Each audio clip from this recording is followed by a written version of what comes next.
Hello students, welcome to success tree. आज हम हैं 5 MCQs अ डे में जनरल अकाउंटिंग प्रिंसिपल के MCQs डिस्कस करेंगे। And before starting I would like to tell you कि कुछ क्वेश्चंस ऐसे आएंगे ही आएंगे एग्जाम में जो आपको किसी भी टीचर ने नहीं करवाया होगा। अकाउंटिंग का यूपीएससी का कोई भी एग्जाम होता है, कुछ ना कुछ क्वेश्चंस ऐसे आती हैं जो बिल्कुल भी प्रिडिक्ट नहीं किए जा सकते हैं, इवन टॉपिक्स भी हैं। तो I am not here to teach you BCom का सिलेबस पूरा का पूरा, तो जो रिक्वायर्ड है उतना ही आपको पढ़ाया जाएगा। बाकी ऐसे क्वेश्चन जरूर आएंगे जो इवन हमने नहीं पढ़ाए होंगे, किसी ने भी नहीं पढ़ाया होगा। स्टिल आई ट्राई कि मैं एक दो लेक्चर्स और लेके, और जो आपको ज्यादा बच्चे मुझे कह रहे हैं कवर करने के लिए स्टूडेंट्स, वो हम कवर कर देंगे। And send me mail only जब आपका कोई प्रॉपर डाउट हो, ये पूछने के लिए कि आपको फ्री में क्वेश्चन चाहिए। I can not provide you free question, you are getting the free lectures. I think that is enough. I can not send you free lectures, I can not send you PDF। सिर्फ doubts के लिए आपको email ID provide किया गया है।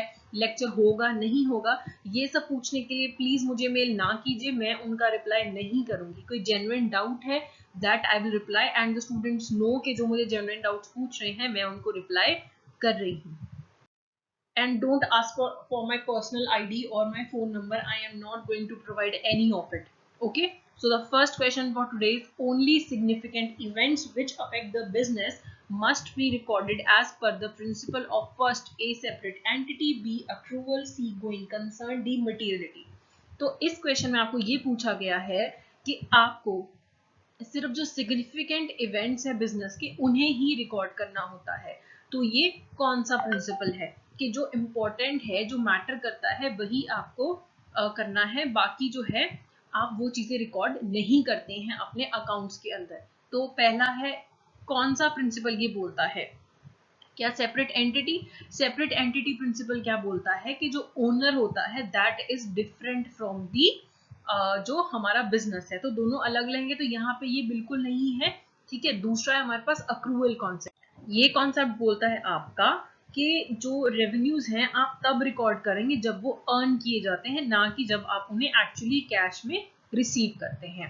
तो ये भी नहीं है। गोइंग कंसर्न भी है कि आप जब बिजनेस में अकाउंटिंग करते हैं तो आप ये अज्यूम करके चलते हैं कि ये जो बिजनेस है ये इनफाइनाइट पीरियड ऑफ टाइम तक, इंडेफिनिट पीरियड ऑफ टाइम तक, काफी लंबे समय तक चलने वाला है। ठीक है, तो गोइंग कंसर्न कॉन्सेप्ट है। तो ये जो आपका आंसर हुआ ये हुआ डी, मटीरियलिटी कॉन्सेप्ट। ठीक है, कि जो चीजें सिग्निफिकेंट है बिजनेस के लिए वही आपको रिकॉर्ड करनी है। अगर आपका 1000 करोड़ का बिजनेस है, आपका टर्नओवर है, तो आप 5 रुपए की चीज जो है वो नहीं रिकॉर्ड करेंगे, वो सिग्निफिकेंट नहीं है। ठीक है, तो ये आपका पहला था, इसका आंसर था डी, मटीरियलिटी कॉन्सेप्ट। सेकेंड है, withdrawal of cash by owner of the business for personal use should be recorded by.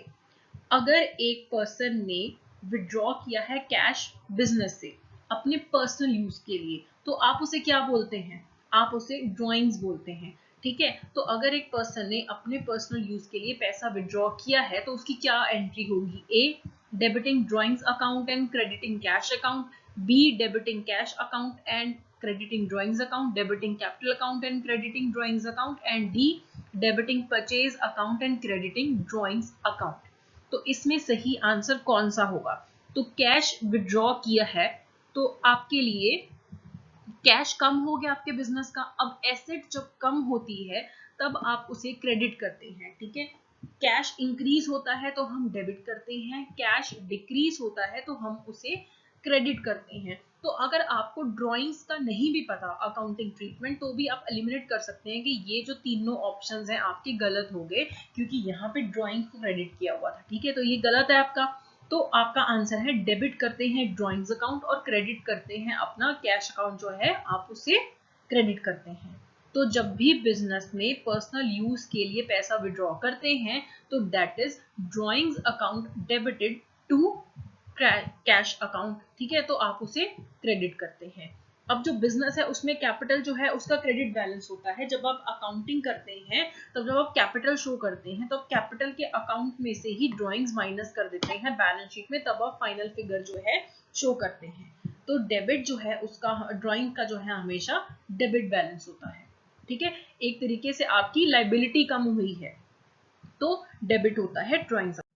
Next है if business assets are more than its liability then the position is known as insolvency, solvency, loan position, none of the above. अब ये मैंने आपको कभी नहीं करवाया है ये कॉन्सेप्ट, लेकिन ये इसीलिए डाला गया क्वेश्चन कि ऐसी चीजें हैं, ये कॉमन सेंस भी अगर आप यूज करोगे तो आपको ये क्वेश्चन हो जाना चाहिए। We can not teach you everything, ठीक है। तो अगर आपके बिजनेस की एसेट्स ज्यादा हैं, लाइबिलिटीज कम है, तो ये अच्छी बात है, ठीक है। एसेट ज्यादा है, लाइबिलिटी कम है अगर आपकी, तो फिर ये अच्छी बात है, बुरी बात है, अच्छी बात है। तो इंसॉल्वेंसी क्या होता है, दिवालिया हो गया, तो इंसॉल्वेंट तो आप हो ही नहीं सकते हो क्योंकि आपके पास एसेट्स हैं, आप अपनी लायबिलिटी जो है पे ऑफ कर सकते हो, तो ये तो है ही नहीं है, लोन लेने की आपको जरूरत है ही नहीं है।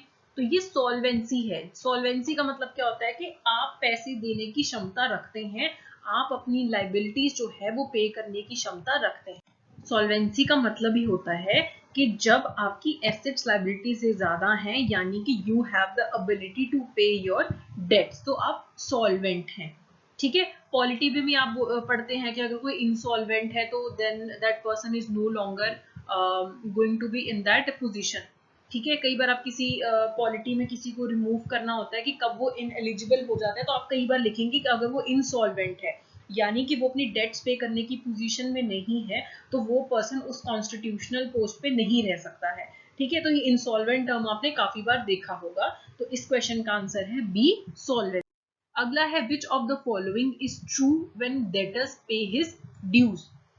अगर एक डेटर अपने पैसे पे कर देता है, डेटर क्या होते हैं, हमारी एसेट होते हैं, ठीक है। अगर किसी डेटर ने हमें पैसे पे कर दिए तो उससे क्या होगा, asset side of the balance sheet will increase, asset side of the balance sheet will decrease, यहाँ पे आएगा लाइबिलिटी, यहाँ पे liability side of the balance sheet will decrease, there is no change in total assets और liabilities. अगर debtor ने आपको पैसे पे कर दिए, आपको पैसे पे कर दिए मतलब क्या हुआ, आपके पास कैश जो है वो आ गया, कैश आपकी एसेट है, एसेट बढ़ी, ठीक है। तो ये क्या होगा, डेबिट होगा। डेटर भी आपकी क्या होता है, एसेट ही होता है, लेकिन अब उसने पैसे आपको पे कर दिए तो अब वो आपकी एसेट नहीं रहा क्योंकि उसका तो अकाउंट बंद हो गया, उसने जितने पैसे देने थे दे दिए।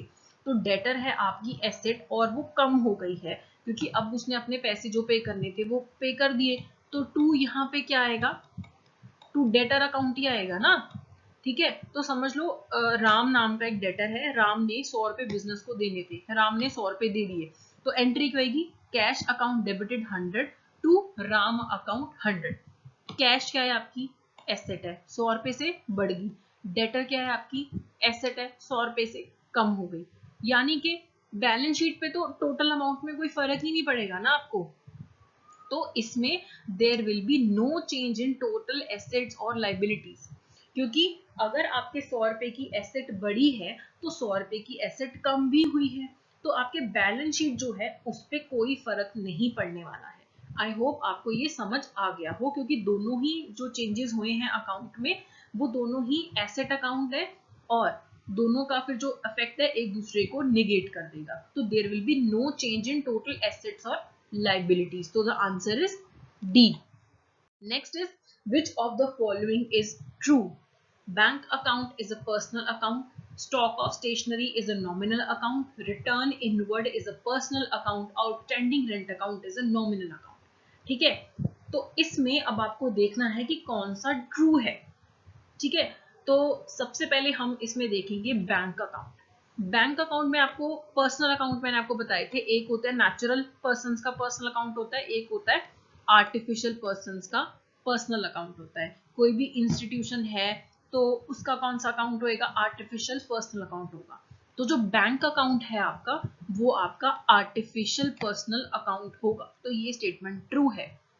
अब स्टॉक और स्टेशनरी जो है वो आपकी एसेट है, और एसेट के लिए कौन से अकाउंट होते हैं, रियल, यहाँ पे क्या लिखा है, नॉमिनल, तो ये आपका गलत है। Return inward is a personal account, मैंने आपको बताया था रिटर्न्स वाले जो भी हैं ये नॉमिनल अकाउंट होते हैं, तो ये भी गलत है। कोई इंसान से रिलेटेड नहीं है ना ये, पर्सनल अकाउंट में या तो कोई किसी रियल पर्सनल हो और रियल बंदा हो कोई, तो आपका वो पर्सनल अकाउंट होता है, या फिर कोई इंस्टीट्यूशन हो, कोई कंपनी है, वो होते हैं आपके आर्टिफिशियल पर्सनल अकाउंट होते हैं। तो रिटर्न इनवर्ड आपका नॉमिनल अकाउंट होगा, एंड उसके बाद आपके पास कौन सा है, आपके पास है outstanding rent account. Outstanding rent account आपका पर्सनल अकाउंट होगा। ये मैंने आपको पहले ही बताया था कि जितने भी आपके प्रीपेड एक्सपेंस हैं और जितने भी आपके आउटस्टैंडिंग हैं, ये हमने अच्छे से किया था कि कहीं पे भी आउटस्टैंडिंग वर्ड आ गया, कहीं पे भी आपका प्रीपेड आउट अकाउंट आ गया, तो वो आपके रिप्रेजेंटेटिव पर्सनल अकाउंट होंगे। ठीक है, ये बिल्कुल गलत नहीं होना चाहिए आपका क्वेश्चन। तो यहाँ पे है, ये वाला आपका होना था पर्सनल अकाउंट, ये वाला आपका होना था नॉमिनल अकाउंट, ये वाला आपका होना था रियल अकाउंट, और जो बैंक अकाउंट है वो पर्सनल अकाउंट है। तो ये बिल्कुल सही है, तो इसमें ए जो है वो सही है। So these were the five questions for today. Next जो वीक है हम फिर से 5 जो है और क्वेश्चंस करेंगे। एंड आप लोग बोल रहे हैं कि बैंक रिकंसिलिएशन स्टेटमेंट करना है। बैंक रिकंसिलिएशन स्टेटमेंट करने की जरूरत नहीं है, बिल्कुल भी नहीं है, इतना आप डिटेल में नहीं जाइए। स्टिल आई विल ट्राई कि जहां हो सके मैं पीडीएफ आपको दे दूंगी। जॉइंट वेंचर है, जॉइंट वेंचर आपके मतलब का नहीं है, ज्यादा डिटेल है, लेकिन बेसिक्स हम कर लेंगे। एंड लॉस अकाउंट है, नॉर्मल एंड एबनॉर्मल जो अकाउंट्स है वो भी हम कर लेंगे। एंड पार्टनरशिप अकाउंट में नए पार्टनर की एडमिशन एंड डेथ, ये सब जो है ये हम कवर करेंगे आगे आने वाले टाइम में। लॉकडाउन की वजह से कुछ कुछ हमारे भी कंस्ट्रेंट्स हैं जिसके कारण हम नहीं कर पाए हैं, लेकिन लेक्चर जो है फ्यूचर में जरूर आएंगे। So keep on revising the material that you have. Thank you so much.